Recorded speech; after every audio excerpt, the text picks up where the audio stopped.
Bonjour les beautés en herbe et bienvenue sur ma chaîne. Je suis très heureux de vous retrouver pour une nouvelle vidéo maquillage dans laquelle je vais vous montrer une technique de maquillage rapide. C'est une technique dans laquelle on va utiliser un seul pinceau pour se maquiller les yeux. Et bien sûr sur les yeux on va mettre plusieurs ombres à paupières de couleurs différentes. J'avais envie de refaire une vidéo comme ça. Je ne sais pas si je l'ai déjà faite sur ma chaîne. En tout cas, c'est une technique que j'utilise de temps en temps quand je suis pressé. Et également, eh bien, c'est comme ça que je me maquillais quand j'ai débuté. Parce que j'avais pas 3 tonnes de maquillage. J'avais pas 3 tonnes de matériel. Et du coup, eh bien, j'utilisais des petites astuces pour que ce soit quand même joli. On va commencer par le teint. J'ai toujours commencé par le teint personnellement. Je vais prendre une base de teint, la Infaillible Luminizing Primer. J'ai pas un teint qui est super joli en ce moment. Donc bon, bah écoutez, on va essayer d'améliorer tout ça. D'ailleurs, on va tester un fond de teint et on verra la couvrance parce que j'ai des petits boutons qui se sont invités aujourd'hui.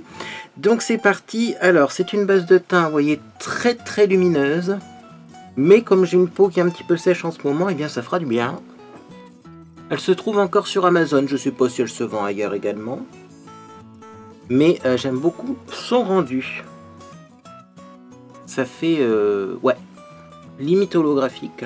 Alors ce n'est pas un enlumineur, hein. C'est bien une base illuminatrice. Je pense que peut-être qu'on pourrait l'utiliser en enlumineur en mettant au-dessus, mais là... c'est pas pour ça que ce produit a été créé. Donc on va pas en mettre trop, hein, parce que comme tu peux le constater, sur ton écran ça brille beaucoup. Mais comme on va utiliser un fond de teint un petit peu mat, ça fera du bien d'avoir un petit peu de lumière en dessous. Alors, base de teint très facile à appliquer, vraiment, ça j'adore. Quand on veut faire un maquillage rapide, autant utiliser des produits assez rapides à estomper. Alors, mon fond de teint, le voici, le voilà. On va tester le Maybelline Fit Me Matte Plus Poreless pour les peaux normales à grasse avec de l'argile en couleur 128 Nude. Alors, j'ai déjà testé ce fond de teint il y a quelques temps. Je ne sais pas si c'était la même formule exactement d'ailleurs, parce que je ne me souviens pas. Je me souviens pas d'avoir vu qu'il y avait de l'argile dedans. Et je l'avais pas trouvé génial. Je trouvais qu'il n'était pas très couvrant, qu'il ne floutait pas du tout les pores. Et également, le souci que j'avais, c'est qu'il était trop clair. Donc forcément, avec un fond de teint trop clair, on ne se rend pas toujours compte du rendu. On va réessayer avec une couleur plus foncée. Celle-ci a l'air vachement plus foncée, mais à voir sur la peau. Parce que la dernière fois, quand j'avais acheté un Fit Me, eh bien pareil. On avait l'impression, hein, dans le flacon, qu'il était de la bonne couleur. Et finalement, il était 100 fois trop clair. Donc vous voyez là, j'en ai mis une toute petite goutte sur mon front, ça a l'air d'être plutôt ma teinte, alors que pourtant je ne sais pas pourquoi, hein, mais au niveau du flacon, on a vraiment l'impression que c'est très foncé. Vous voyez? Est-ce que c'est le plastique qui fait cet effet d'optique? J'en sais rien du tout. Bon, il est quand même un tout petit peu foncé, quoique c'est parce que j'ai mis de la base, hein, Luminizing Primer.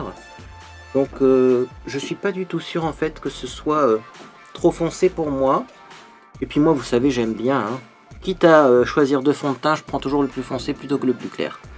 Alors, ça s'estompe très facilement. Bon, déjà, quand on a la bonne teinte, c'est censé toujours s'estomper très facilement. Par contre, moi, j'ai toujours des réserves niveau couvrance. Donc, clairement, c'est un très bon fond de teint d'été. C'est ce que j'avais dit, hein, parce qu'en été, on n'aime pas avoir des couches épaisses. C'est un très bon fond de teint si vous êtes pressé, parce que il s'estompe en 2 temps 3 mouvements. Par contre, si vous voulez faire un joli maquillage de soirée, je suis pas sûr que ce soit le plus adapté, parce que moi je trouve que c'est pas assez couvrant. Après, ça dépend, hein. Peut-être que vous aimez les fonds de teint légers, dans ces cas-là, foncez, parce que c'est vraiment le fond de teint léger, facile à estomper, hein. Mais pour moi, ça va pas être suffisant, donc je remettrai un petit peu d'anti-cerne. Et bien sûr, j'en ai mis dans le cou, ça va de soi, hein, pour avoir quelque chose de raccord. Bon, j'aime bien la couleur, hein, un petit peu trop encore jaune, un peu peut-être trop foncé pour moi, mais ça va, ça passe. Bon, le souci, c'est peut-être que c'est un peu léger pour moi niveau texture, niveau couvrance. C'est vrai que moi j'aime bien les fonds de teint plus épais. Sinon, ça peut faire l'affaire si vous n'avez pas de grosses imperfections à cacher. On va passer du coup à l'anti-cerne. Donc, on va se prendre un petit anti-cerne clair, le ELF. Maximum Coverage Concealer, c'est un oil free, donc c'est également sans corps gras, et c'est la couleur porcelaine que j'ai. Alors attention, parce que porcelaine, vous voyez, c'est pas très clair quand même. Il y a des porcelaines plus claires que ça dans d'autres marques. Celui-ci fera très bien l'affaire. Alors c'est très couvrant, donc je vais remettre comme ça, vous voyez, du bout des doigts. Et après je pense que je vais estomper et je vais balader mon pinceau à anti-cerne sur l'ensemble du visage, là où il y a des imperfections. Donc vous voyez, je prends mon pinceau à anti-cerne et déjà j'estompe sur le contour de l'œil. Hop. Du coup j'en mets un peu ici parce que je sais pas si vous avez remarqué, mais c'est là que j'ai des boutons à l'endroit de mes lunettes, ça doit avoir un rapport peut-être. Et le plastique qui frotte ou la peau qui ne transpire pas à cet endroit là, elle a du mal à libérer les toxines comme il y a des lunettes en plastique dessus. Et également, après vous voyez, si j'ai besoin de camoufler, je reprends mon pinceau à anti-cerne, il a plein de matière à l'intérieur. Là par exemple j'ai des petites rougeurs parce que je me suis rasé. Pas besoin de reprendre de l'anti-cerne dessus, mais vous voyez, on peut tapoter comme ça. Voilà, et alors pour ce qui est du bouton, je pense qu'on le verra encore. Mais j'ai pas prévu d'aller au bal aujourd'hui, donc si on le voit encore un peu, ça sera pas grave. Voilà, cet anti-cerne, sinon au passage, il est génial. Et vous voyez, ça fait pas trop clair, mais ça fait un peu lumineux sur le contour de l'œil, et moi c'est ce que j'aime. Écoutez, on va encore estomper un petit peu ici, parce que j'ai l'impression que le mat plus poreless migre un peu dans mes ridules. Dis donc, bon. On va poudrer. On va prendre une poudre rose parce que le rose, ça enlève un petit peu ce teint trop jaunâtre que j'ai. Moi, j'aime bien mettre des fonds de teint jaunes qui sont plutôt de la couleur de ma peau finalement parce que j'ai la peau qui est un petit peu jaune. Et pour apporter un peu de lumière, mettre de la poudre rose, c'est la Imagic couleur 11. Sachant que j'ai également la violette. Est-ce que je vois une grande différence entre la violette et la rose? Je vous dirais que j'ai pas trop trouvé de différence. Je préfère quand même peut-être un peu la rose. Bon, c'est à tester suivant votre teint, je pense, et le résultat que vous voulez obtenir. Donc c'est parti. Alors je poudre d'abord bien sûr le contour des yeux parce que c'est là que ça tient le moins. Également ici parce que j'ai l'impression que ça tient pas au niveau des ridules. Le nez. Et après je vais faire le restant du visage. Moi je poudre l'ensemble du visage. De toute façon, les poudres maintenant sont plus vraiment asséchantes. On peut en mettre partout. Et alors c'est une chose que je dis souvent, je mets beaucoup de poudre, mais je ne fais pas de retouche en cours de journée. Ah ah. Moi, une fois que c'est maquillé, j'y touche plus. Peut-être qu'il faudrait mettre moins de poudre et en remettre en cours de journée, mais écoutez, chacun ses techniques. Voilà pour le teint rapide, frais. Bon, c'est pas mon fond de teint préféré, je le confirme. Ça migre un peu dans les ridules, la couvrance n'est pas extraordinaire, et puis j'ai eu du mal quand même à avoir un joli teint, donc bon. Je l'utiliserai, mais ouais, en été peut-être, je sais pas, on verra. Bon, en tout cas, on va passer au maquillage des yeux. Alors moi, une chose que je faisais quand j'étais plus jeune, et une chose qui est peut-être bien avec cette technique, c'est de ne pas mettre de base à paupières. Oui, vous aurez peut-être les fards à paupières qui vont un petit peu migrer, mais ça rend l'estompage beaucoup plus facile. Alors, pour les yeux, j'ai choisi un pinceau rond, pas trop ferme, mais pas trop souple non plus. Clairement, on appelait ça dans le temps un pinceau crayon. Il y a des pinceaux estompeurs beaucoup plus souples, vous voyez. C'est pas un pinceau estompeur, mais c'est pas non plus un pinceau plat. Je vais prendre une palette avec très peu de couleurs. Je prends une palette Tom Ford, c'est la Leopard Sun. Et moi, j'aime bien utiliser cette technique avec des petites palettes. Comme ça, on est sûr de ne pas se tromper. Maintenant, vous pouvez aussi prendre une grande palette et puis utiliser cette technique. Le truc, c'est que moi, quand je sors une grande palette, c'est parce que j'ai prévu de faire un maquillage un peu plus élaboré. Alors, je vais prendre la couleur la plus claire. Clairement, je vais prendre celle-ci parce que celle-ci est pailletée. Je vais en prendre un petit peu. Et là, en fait, c'est pour normalement faire des points de lumière. Sauf que là, je l'applique sur l'ensemble de la paupière. Fixe, mobile, jusqu'en haut du sourcil. Pourquoi? Parce que ça va me servir un petit peu de couleur de base. Pour fixer encore un peu l'anti-cerne que j'ai mis. Et également, pour déjà mettre de la couleur sous le sourcil et faire mes points de lumière. Alors n'en mettez pas de trop, parce que si vous en mettez de trop, les autres fards que vous allez appliquer au-dessus ne vont plus accrocher. Donc ça c'est vraiment comme si vous poudriez votre visage avec une poudre matifiante. Ni plus ni moins. Hop, et on estompe bien hein, pour que ce soit uniforme. Mais on va pas s'amuser à en mettre des tonnes. Même si on aimerait parfois en mettre un petit peu plus, eh bien on se retient. Que clairement là, la couleur on la voit presque pas. Si vous voulez en mettre plus, le seul endroit où vous pouvez vous permettre d'en mettre plus, c'est sous l'arcadre. Parce que là, après, on va pas mettre d'autres couleurs. Et vous voyez, si j'en prends un peu plus et j'en applique un peu plus, ben rapidement, ça devient plus intense. Le même pinceau, la couleur moyenne. Dans cette palette, clairement la couleur moyenne, je vais utiliser celle-ci, pas le rouge. Le rouge, j'en mettrai peut-être une toute petite touche à la fin. Mais je prends la couleur moyenne qui est donc pailletée et ça va directement donc en paupières mobiles. Donc, si vous aimez pas trop les paillettes, tapotez un peu votre pinceau, ça va en enlever un petit peu. Et là, on va tapoter avec son pinceau sur la paupière mobile. J'en reprends et je continue. Voilà. Donc là, j'ai pris une palette avec deux couleurs plutôt claires parce que j'ai les paupières tombantes et donc il faut mettre normalement du clair sur la paupière mobile pour la mettre en avant. Le clair, ça met en avant, le foncé, ça fait reculer. Donc j'en ai assez, hein. C'est une technique de maquillage rapide. N'espérez pas avoir un super smoky noir avec cette technique, ce sera pas possible. Je fais pareil de l'autre côté. Donc en plus c'est une palette Tom Ford. Alors les palettes Tom Ford c'est pas les plus pigmentées du monde, mais ça permet d'avoir un résultat magique, magnifique en quelques secondes. Ben du coup ça s'estompe bien quoi, comme c'est pas hyper pigmenté. On peut pas faire d'erreur de maquillage avec, c'est pour ça que je les aime beaucoup. Après elles ont un certain prix. Moi j'ai la chance de les recevoir gratuitement. C'est des abonnés qui me les ont offerts, mais bon. Quoi qu'il y en a une, c'est peut-être la marque via une plateforme, tiens. Mais bon. Si vous avez les moyens, c'est un joli cadeau de Noël notamment, ces petites palettes, si elles sont encore disponibles, ça je sais pas du tout. Dans tous les cas, si c'est disponible, vous aurez un lien dans la boîte de description. Voilà ce que ça donne pour le moment. Et là, vous me dites, mais en fait, on voit rien. Eh ben, c'est normal. Dans cette technique de maquillage, c'est normal. Je vais quand même prendre un soupçon de rouge, parce que c'est l'automne. Et le rouge, je vais le mettre en coin externe, comme ceci. Un tout petit peu comme ça. Vous voyez, c'est vraiment subtil. Hein. Pareil de l'autre côté. Et toujours, on regarde hein, pour que ce soit bien symétrique. Hop. Et alors là, par contre, hein, quelque chose de très important, comme on n'utilise qu'un seul pinceau, il faut que ce soit tout de suite estompé. S'il y a un endroit où c'est pas estompé, ça ne fonctionnera pas.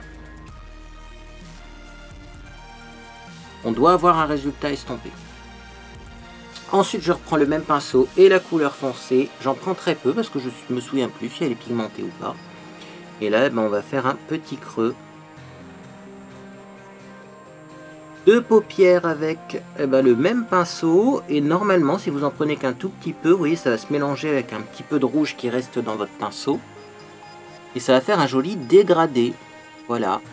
Et vous voyez, ben c'est presque fondu tout seul. Alors on peut réintensifier en reprenant un petit peu de marron foncé. Il faut être délicat avec cette technique, c'est-à-dire qu'il faut vraiment pas appuyer sur le pinceau mais faire des effleurements. Déjà ce sera mieux pour vos rides, hein, parce que faire bouger la peau du contour de l'œil c'est jamais recommandé. Mais en plus, ça permettra, vous voyez, d'avoir un effet fondu assez rapide. Bon bah écoutez, voilà. Hein.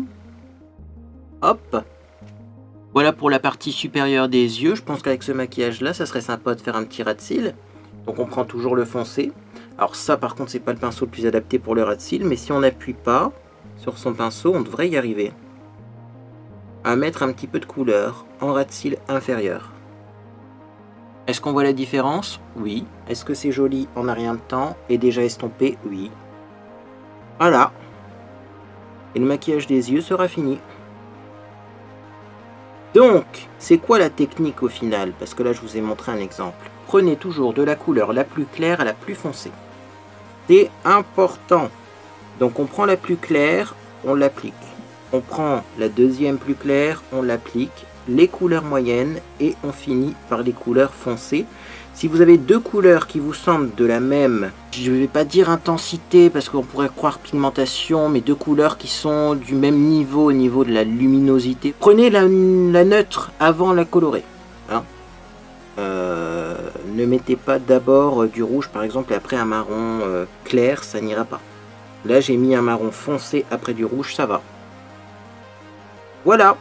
Et puis on peut estomper un peu. Une fois que le pinceau est bien déchargé en pigment, vous pouvez restomper si ça vous chante. Mais moi je vais rester comme ça. Allez, encore un tout petit peu là parce que j'aime bien avoir quelque chose de plus intense. Et voilà pour le maquillage. Alors bien sûr ça donne pas un résultat de maquillage extraordinaire. On est d'accord, hein, c'est du maquillage rapide et léger. Par contre, vous aurez un meilleur résultat en appliquant du mascara. Alors, je vais mettre gel à sourcil déjà aussi, parce que là, j'ai quand même un petit peu de jaune en dessous du sourcil, donc ça peut faire bizarre. Donc on va intensifier les sourcils, et comme ça, vous allez voir que déjà, ça sera plus joli. Gel à sourcil qui est trop foncé pour moi. Hein. Ah oui, oui, oui. Plus le temps passe, plus je m'en rends compte, ce gel à sourcil est quand même assez foncé vu la couleur de mes cheveux en ce moment. D'ailleurs, je ne suis pas coiffé, hein, pas encore. Hein. Après le maquillage. Alors, petit sondage, vous faites la coiffure avant ou après le maquillage?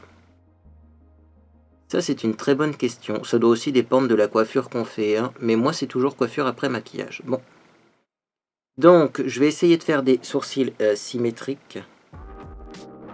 Toi-même tu sais, les sourcils repoussent, c'est magique. Donc il faut faire attention maintenant que ce soit bien symétrique. Ça ira comme ça, hein. Je m'en vais pas au bal. Aujourd'hui, j'ai juste mangé chez ma maman. Ensuite, on va mettre du mascara noir. Toujours de mon côté, le Sexy Pulp de chez Yves Rocher, qui va là aussi maquiller mes cils en un rien de temps. Alors, quand on a un maquillage léger comme ça, vaporeux, on n'est pas obligé de mettre 3 tonnes de mascara, vous voyez? Une toute petite couche et ça se remarque déjà beaucoup. Donc là aussi vous allez gagner du temps sur le mascara.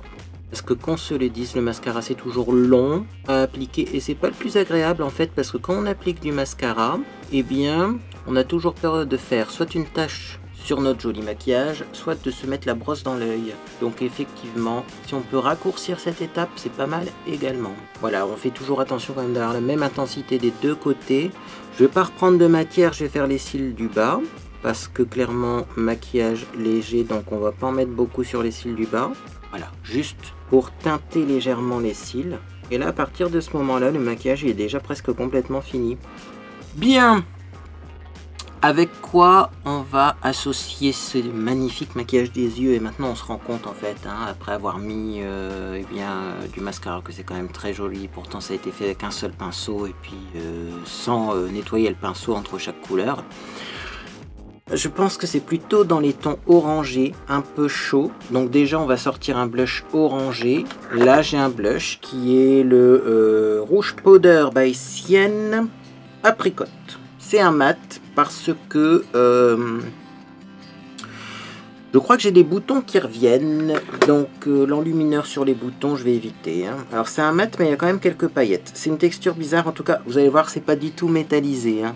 Voilà, c'est mat avec quelques paillettes. Bon, ça fait plus mat hein, sur la peau. Ouais, non, non. Quand on regarde comme ça dans le blush, on a l'impression que c'est un peu pailleté, mais sur la peau, ça fait mat. Alors oui, c'est un blush léger parce que le maquillage est léger.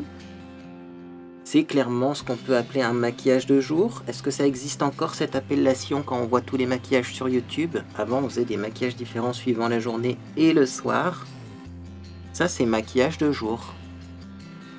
Alors, j'en profite avec mon pinceau blush, petite astuce, pour estomper peut-être les coins externes de mes yeux, vous voyez. Mais bon, il n'y avait pas vraiment besoin. À la caméra, on a l'impression que j'ai plus de blush ici. Donc, je vais corriger pour vous. Parce que moi, de mon côté, c'est pas le cas. Mais que ce soit joli quand même à l'image. Et donc, on va mettre un petit rouge à lèvres. Alors là, j'ai l'embarras du choix pour les rouges à lèvres. On pourrait clairement mettre un rouge à lèvres rouge assez coloré. Maintenant, ça n'ira pas avec mon t-shirt et puis j'ai envie de garder cette douceur. Donc, je vais enlever peut-être mon baume à lèvres parce que j'ai beaucoup de baume à lèvres là. Après, parfois, les rouges à lèvres ont du mal à marquer. Voilà. Je vais repasser un petit coup quand même d'anti-cerne. Parce que avec le baume à lèvres, mon contour de la bouche n'est pas bien estompé. Alors bien sûr, quand je dis repasser un coup d'anti-cerne, c'est le pinceau à anti-cerne. Sans matière dessus, hein. Sachez-le, il y en a suffisamment à l'intérieur. Et je prends un petit rouge à lèvres de chez Bis Maquillage, c'est le Golden Prize, qui ira parfaitement avec ce look. C'est la douceur incarnée, hein, ce look. Et voilà pour le résultat. Je vais quand même me coiffer. Et comme ça, on passera à la fin de la vidéo, à la conclusion de cette vidéo. Je peux déjà vous faire une mini conclusion. Il n'y a pas besoin d'avoir 3 tonnes de matériel pour se maquiller. Ça, je pense que vous êtes d'accord. Hein. On est dans une ère où il va falloir réapprendre à moins consommer. Eh bien, il n'y a pas besoin d'acheter 3 tonnes de pinceaux, par exemple, pour faire des jolis maquillages. Voilà, donc là, j'ai repassé un coup de brosse parce que j'ai les cheveux un peu groupés. J'ai mis du soin dans mes cheveux. Et je sens que c'est un peu groupé, collé. Maintenant, mes cheveux en racines ne sont pas secs. Donc, bon, moi, je vais pas faire de miracle avec mes cheveux. Hein. Voilà, je vais juste fixer le mouvement avec toujours le même produit, le Stylista Big Air. Donc un petit peu ici, un petit peu là. Et en fait, vous laissez poser et ça va faire regonfler les cheveux parce que là, c'est un peu raplapla, vous voyez, en racine. Mais avec ça, ça va aller mieux dans quelques minutes. Est-ce que vous aussi, vous faites des maquillages donc avec un seul pinceau ? Est-ce que vous êtes plutôt du genre à utiliser le même pinceau tout du long ou est-ce que vous aimez bien changer de pinceau? Qu'est-ce que vous pensez du résultat? Est-ce que ça vous a surpris que les couleurs se mélangent finalement pas tant que ça? À partir du moment où on prend bien sûr des couleurs qui sont du plus clair au plus foncé. Bref, j'attends vos avis en commentaire. Et bien si cette vidéo vous a fait plaisir, vous pouvez laisser un j'aime à celle-ci. Également, vous pouvez vous abonner pour ne rien manquer de mes prochaines publications. Il y aura une petite vidéo découverte favoris et déception. Peut-être aussi des vidéos préparation de week-end slash vacances slash même pas vacances puisque je pense que je vais vous faire des vidéos depuis la Côte d'Opale. J'en parlerai sûrement dans une prochaine vidéo. Et également à Haul le Bon Coin. J'ai que 2 petits colis, mais je sais que vous aimez ça. Quand j'ai fait un le Bon Coin, les gens étaient contents, donc du coup moi je continue. Voilà, je vais vous faire un petit haul le Bon Coin. Allez, un petit coup d'huile quand même, parce que sur les longueurs, j'ai l'impression que là j'ai un volume de dingue.